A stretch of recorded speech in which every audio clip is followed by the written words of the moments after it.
The river lay thick and unmoving that morning, the color of old iron, as if it had learned long ago to keep secrets. Mist crawled up from the Mississippi in low, deliberate fingers, slipping between the cabins and wrapping the cotton fields in a hush that felt like warning rather than peace.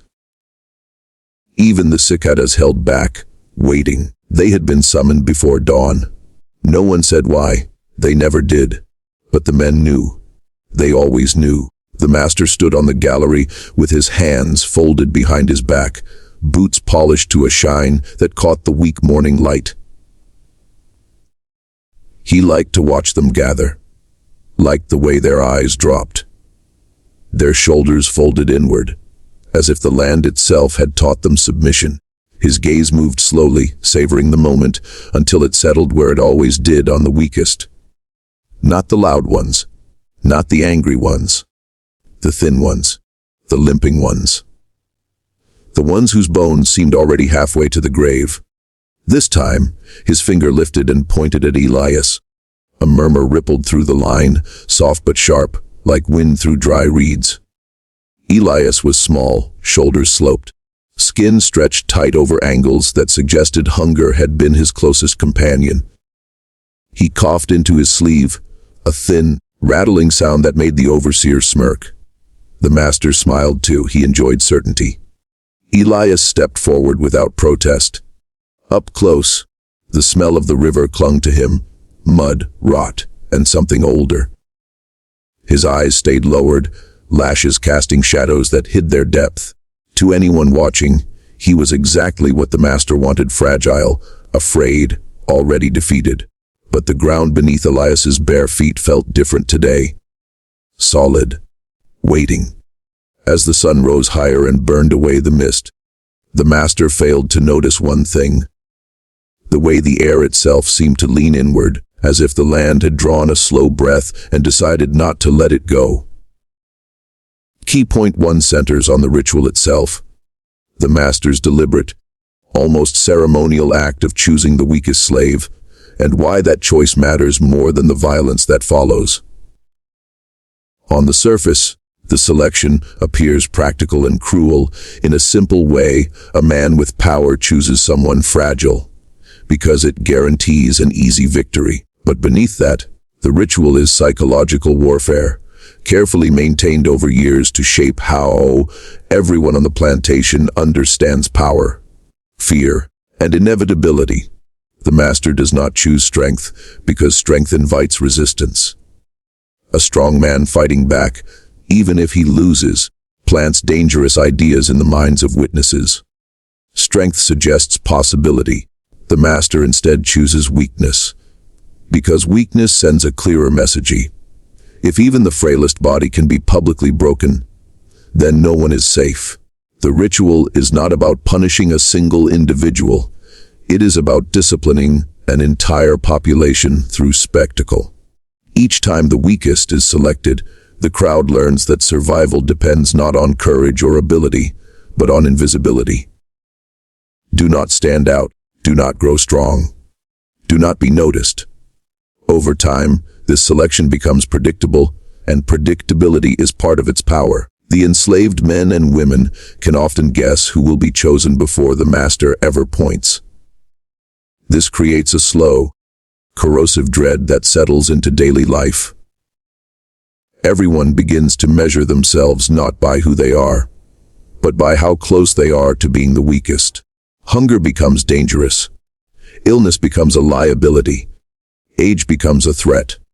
The ritual teaches them to fear their own vulnerability, and worse, to fear it in others. Sympathy becomes risky.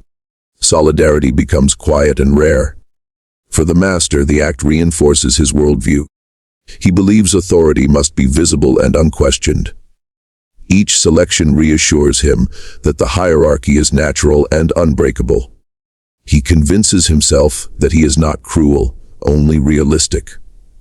That the world is ruled by force, and that his role is simply to demonstrate this truth. By choosing the weakest, he avoids chaos. He avoids the possibility of losing face. In his mind, the ritual is order itself. What makes this key point so important is that it exposes the master's greatest flaw long before he realizes it, his reliance on appearances. He equates weakness with helplessness, silence with submission, and physical frailty with spiritual defeat. This assumption allows the system to function smoothly, but it also creates a blind spot. The ritual only works if the weakest truly have nothing left. It only works if fear has hollowed them out completely. The master never considers that weakness can be cultivated, that frailty can be exaggerated, or that endurance can exist quietly beneath a bowed head. For the witnesses, this ritual becomes a shared language. No one speaks openly about it, yet everyone understands what it means when the master's eyes begin to roam. Children learn it early. Elders recognize it instantly. The silence during the selection is not passive, it is heavy with calculation, grief, and buried rage. Every person watching is forced to confront the same question again and again. Will it be me next? And if it is, will anyone remember me afterward? This moment also defines the emotional baseline of the story. Before any twist or reversal occurs, the audience must feel the suffocating certainty of the system. There is no hope yet, no hint that anything will change. The ritual has happened too many times before. Survivors remember previous selections, previous bodies, previous days that ended with blood soaked into the dirt and life continuing as if nothing sacred had been violated. This repetition makes the eventual disruption more powerful, because it breaks not just a rule, but a long-established rhythm of despair. Crucially, key point 1 is not about the fight itself. The fight is merely the visible outcome. The true violence happens earlier, in the moment of choosing. That is where humanity is reduced to a calculation. That is where the master asserts that some lives are lighter, easier to discard. By focusing on this selection, the story emphasizes that the real engine of cruelty is not anger or sadism, but confidence. Confidence that the system will always protect the one who controls it. This is why the phrase, "that day, he chose wrong," carries such weight. It implies that the master believes he has always chosen correctly before. His mistake is not cruelty, but misjudgment, and that misjudgment is rooted entirely in the logic of the ritual itself. By relying on the weakest as symbols of powerlessness, he has trained himself to overlook quieter forms of strength, patience, and resolve that do not announce themselves through muscle or defiance. Therefore lays the foundation for everything that follows. It establishes the plantation not just as a setting, but as a machine designed to grind hope down slowly and efficiently. It shows how fear is engineered, maintained, and normalized. And most importantly, it reveals that the master's authority depends on a single, fragile assumption: that weakness is always what it seems, that fear always empties a man, and that no one chosen from the bottom could ever be the one to carry something dangerous inside him, waiting, learning, enduring, and preparing for the moment when the ritual itself creates the opening it never meant to allow. When the master's finger points, and the entire structure leans forward without realizing that this time, it has finally selected the one person who understands it well enough to let it believe it is still in control, while everything beneath begins to shift and gather toward a moment that cannot be taken back or silenced or done, because the choice has already been made and the silence has already gone. Listen to focuses on the illusion of weakness and how it is carefully constructed.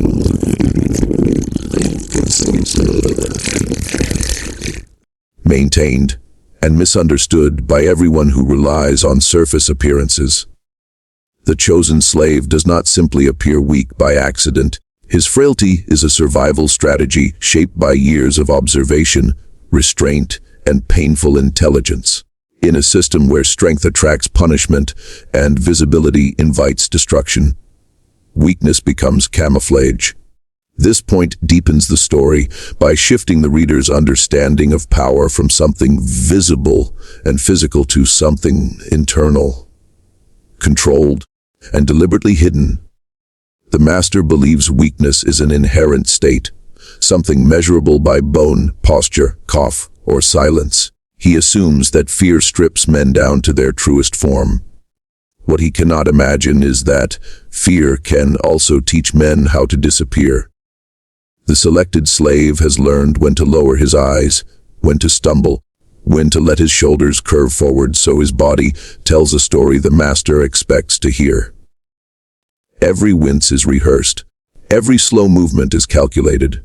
The weakness is real in appearance, but strategic in purpose. This deception is not driven by a grand plan of rebellion at first. It begins as endurance. Hunger teaches him how to conserve energy. Pain teaches him how to hide reactions. Years of watching stronger men be punished teaches him the value of being overlooked. Over time, this restraint sharpens into awareness. He learns how the master watches, what details he values, and which signs he ignores. He learns that the master looks for defiance in clenched fists and raised chins, never in stillness. Silence becomes armor. Stillness becomes preparation. The people around him often believe the illusion as well. Other enslaved workers see his thinness, hear his cough, and assume he has already surrendered internally. Some pity him. Some distance themselves, afraid that closeness to weakness might draw attention. This isolation reinforces the disguise. The more invisible he becomes, the safer he is, and the more time he has to observe without being observed. What looks like loneliness is actually freedom of thought, a rare space where the mind can remain intact, even when the body is constrained. Also introduces the idea that strength is not always loud or immediate. The slave's hidden resolve is not fueled by rage or bravado, but by patience. He has watched the ritual repeat. He has seen how the master grows complacent, how cruelty becomes routine, how certainty dulls perception. He understands that systems collapse not when challenged head-on, but when their assumptions are quietly exploited. His weakness allows him to move beneath notice, beneath expectation, beneath the very logic that governs the plantation. For the master, this misreading is fatal in a slow, psychological sense long before it becomes physical. He prides himself on knowing men. He believes he can read fear the way a hunter reads tracks in mud. This belief makes him careless. He stops questioning what he sees. He trusts his instincts without realizing they have been trained by repetition rather than truth. When he looks at the chosen slave, he sees confirmation of his worldview, not a human being. That certainty blinds him to subtle cues, the steadiness of breath, the absence of panic, the way the man listens more than he reacts. This point also reframes the idea of courage. The slave's courage is not in confrontation, but in restraint. It takes courage to endure humiliation without letting it harden into recklessness. It takes courage to swallow anger and let it ferment into clarity. The story emphasizes that this kind of courage is often mistaken for defeat, especially by those who have never been forced to survive within someone else's rules. The master confuses obedience with surrender, not realizing that obedience can be a mask worn until the right moment arrives. Builds tension by letting the reader see what the master cannot. The audience becomes aware that the apparent imbalance of power is more fragile than it appears. The slave's weakness is a narrative misdirection, a carefully sustained fiction that has protected him long enough to learn how the system breathes, where it pauses, and when it exposes its throat. The danger is not that he is stronger than expected, but that he understands the rules better than the one who enforces them. This hidden depth also challenges the plantation's social order. If the weakest man is not truly weak, then the hierarchy itself is built on false readings. The master's authority depends on everyone accepting his interpretations of strength and submission. The slave's concealed resolve threatens that foundation, not by opposing it openly, but by existing unnoticed within it. His very survival becomes an act of quiet defiance, a refusal to let the system define his inner life. By the end of this key point, the reader understands that the day's choice is not dangerous because the slave is suddenly different, but because he has always been this way. The mistake is not in underestimating a moment, but in underestimating years of observation, restraint, and silent accumulation. The illusion of weakness has worked too well, convincing everyone, including the man who depends on it most, that nothing dangerous could ever grow in the shadows of a bowed head and a trembling hand and a body that learned long ago how to look breakable while holding something unbroken just out of sight. Key point 3 is the moment where the illusion fractures, not through open rebellion or sudden violence, but through a small, almost invisible action that exposes the master's misunderstanding of power. This turning point is subtle by design. It does not announce itself with noise or spectacle. Instead, it slips into the ritual like a hairline crack in stone, easy to miss at first, but irreversible once it forms. The importance of this point lies in how little is required to destabilize a system built entirely on certainty. The fight proceeds as it always has. The master expects fear, collapse, pleading. He expects the chosen slave to fold quickly, to confirm the story he has already told himself. The overseer watches for the familiar signs, flinching too soon, losing balance, breaking eye contact at the wrong moment. The crowd braces for the usual outcome, hearts heavy but resigned. Nothing appears different, and that is precisely what allows the moment to pass unnoticed by those in control. The overlooked act is not an act of strength, but of timing. A pause held a fraction longer than expected, a refusal to rush toward survival. When the first blow comes, the slave does not react the way weak men usually do. He does not scramble. He absorbs it in a way that suggests preparation rather than panic. It is not that he resists, it is that he does not yield in the expected pattern. The rhythm of violence stutters. This is where the master's mistake becomes visible, though only to those who are paying attention. He believes power flows in one direction, from him downward, enforced through fear and repetition. He has never considered that power also exists in the ability to disrupt expectation.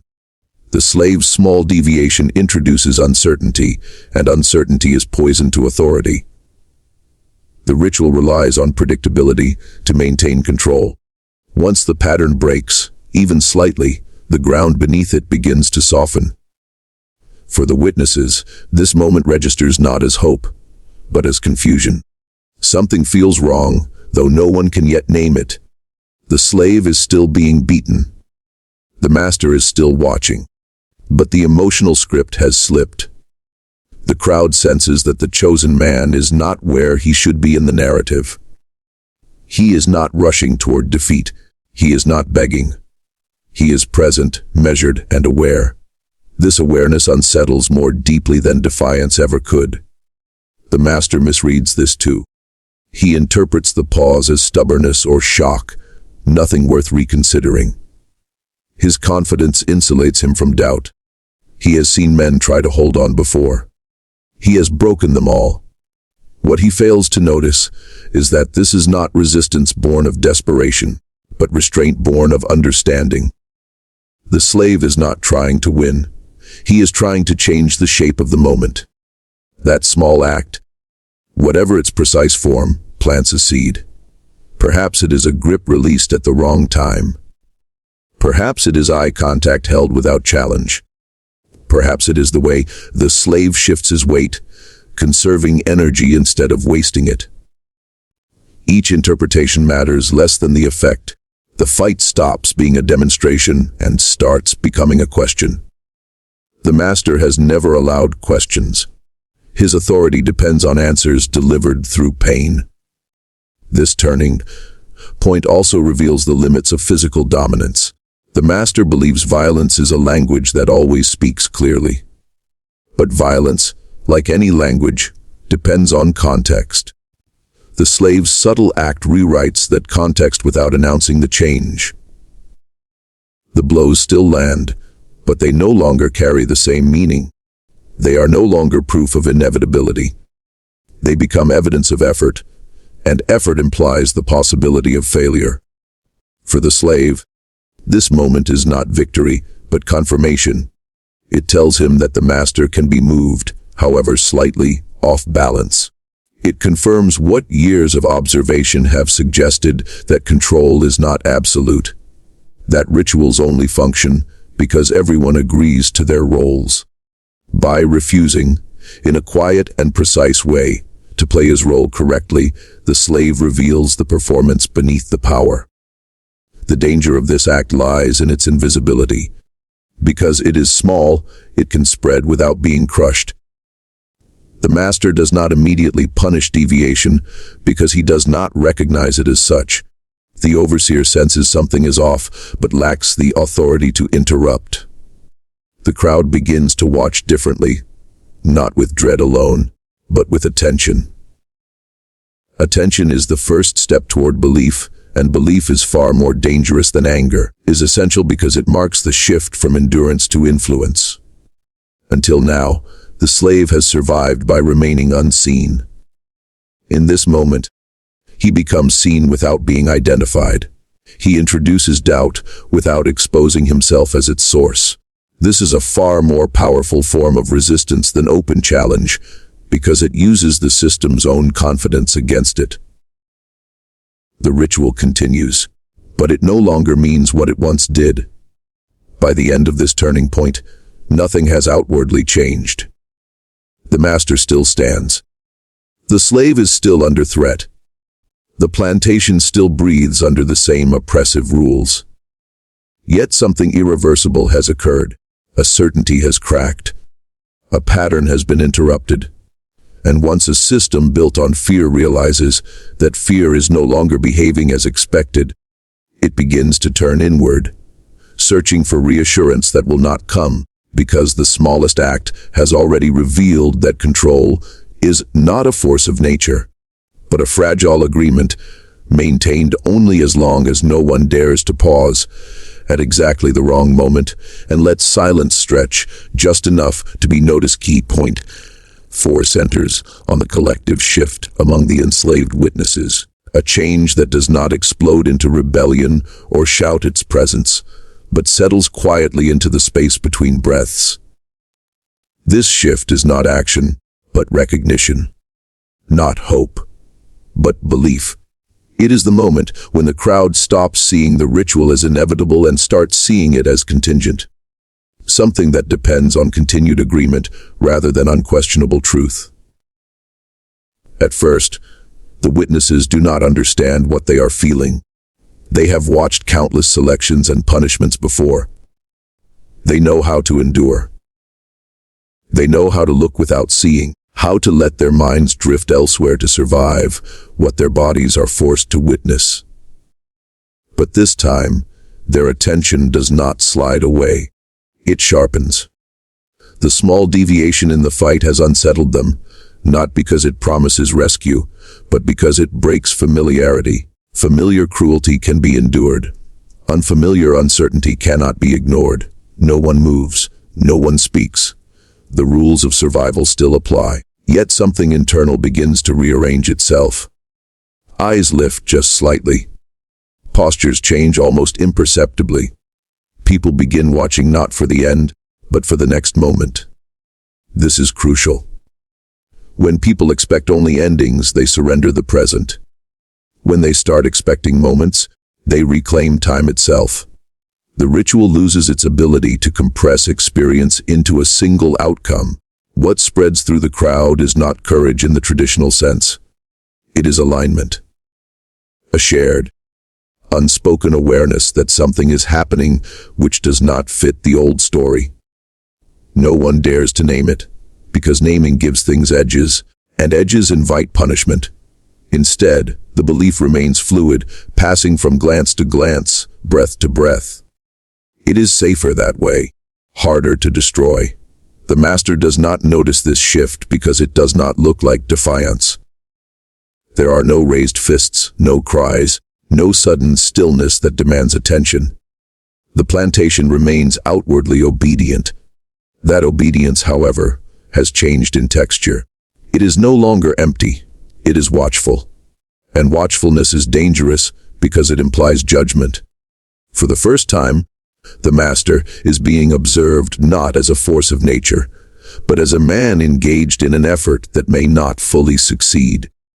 This belief does not inspire immediate action, because action would be suicidal. The people understand the cost of premature movement. What changes instead is how they see themselves in relation to the system. Previously, the ritual taught them isolation. Each person measured their survival against everyone else's vulnerability. Now, the shared recognition creates a thin thread between them. It is not solidarity yet, but it is proximity of thought. They are no longer alone in what they are noticing. The danger of this belief lies in its patience.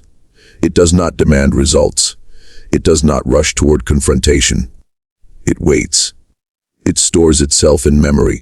People will carry this moment forward into future days, into fields and cabins, and whispered conversations that never quite say what they mean. The master's authority has relied on erasing memory, on making each act of cruelty feel singular and overwhelming. This moment resists erasure. It insists on being remembered, is where the story's thread expands beyond the chosen slave. Until now, the risk has been contained within one body. Now it diffuses into many minds. The master may still control flesh, but control of perception has begun to slip. Once people believe that outcomes are not fixed, they begin to imagine alternatives. Imagination is the seed of change, and it cannot be whipped out of existence without destroying everything else along with it. The crowd's belief is especially dangerous because it lacks a leader. There is no figure to punish, no voice to silence. The slave remains anonymous within the mass, his influence indirect. This makes the shift resilient. The master's usual tools are useless against something that has no clear source. Violence cannot target an idea that has not yet taken a solid form. Even fear begins to behave differently. It does not disappear, but it loses its monopoly. Fear becomes one feeling among others rather than the only one allowed. Curiosity slips in. Attention, a fragile sense of possibility that does not yet dare to call itself hope. The people do not expect victory. They expect complexity. That alone is a revolution in perception. Matters because it shows that systems of oppression do not collapse only through dramatic acts, but through quiet changes in how people interpret what they see. The master's greatest power has always been narrative control, the ability to define what events mean. In this moment, meaning begins to slip from his grasp. The fight is no longer just punishment. It becomes information, and information shared, even silently, is power multiplied. By the time the moment passes, nothing outward has changed. The crowd disperses. Work resumes. Voices remain low, but the plantation is no longer the same psychological space. Something has been carried away in bodies and memories, something that cannot be confiscated or publicly destroyed. The master believes he has demonstrated control once again, unaware that the demonstration has been reinterpreted by those who watched closely, and that belief, once it finds more than one mind to inhabit, does not need permission to survive, to spread, or to wait for the next opening that the system itself will inevitably provide. K.5 is the moment of realization, when the master becomes aware, not all at once, but in a slow, corrosive way, that control has already slipped beyond retrieval. This realization is not dramatic. There is no single instant where truth strikes like lightning. Instead, it arrives as an accumulation of wrong sensations, of authority failing to behave the way it always has. The master senses that something has shifted, but he cannot locate it precisely, and that uncertainty is what begins to unravel him. At first, he reassures himself. He has seen hesitation before. He has seen men endure longer than expected. He tells himself that the ritual still worked. That fear was displayed. That order was maintained. Yet the reassurance feels thinner than usual. It does not settle into his body. He notices that the memory of the fight does not close neatly in his mind. It loops. Small details repeat themselves against his will.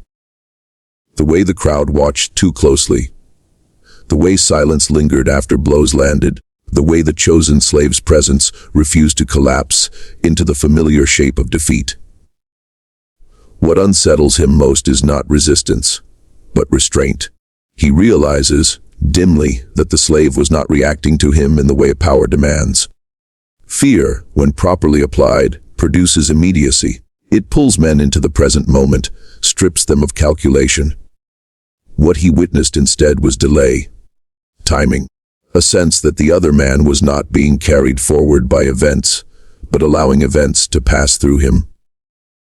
This suggests agency, and agency suggests a kind of equality that the master's worldview cannot accommodate. As the day progresses, the plantation begins to feel unfamiliar. Nothing outward has changed, yet the master experiences a subtle loss of alignment. His orders are still obeyed, but obedience no longer restores his sense of dominance. He watches faces longer than he used to, searching for confirmation, and finds none. He hears silence where there used to be emptiness.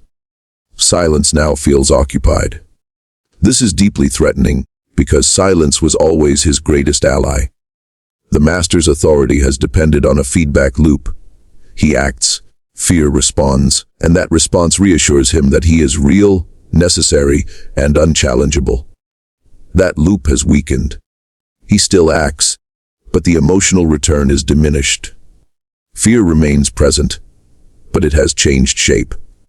It no longer radiates outward from him as its source. It has dispersed, mixed with other emotions he cannot name. This leaves him isolated in a way he has never experienced. For the first time, he is alone with his power rather than reinforced by it. He begins to recognize too late the cost of his certainty. By relying on a rigid understanding of weakness and strength, he has simplified human behavior into categories that are easy to manage, but dangerously incomplete. He understands now that he has been interacting not with people, but with his own expectations of them. The realization does not make him remorseful. It makes him afraid. If his expectations are wrong, then the structure he depends on is built on misreadings. This is where the inward collapse begins. The master's response to uncertainty is escalation. He tightens rules. He increases punishments. He watches more closely.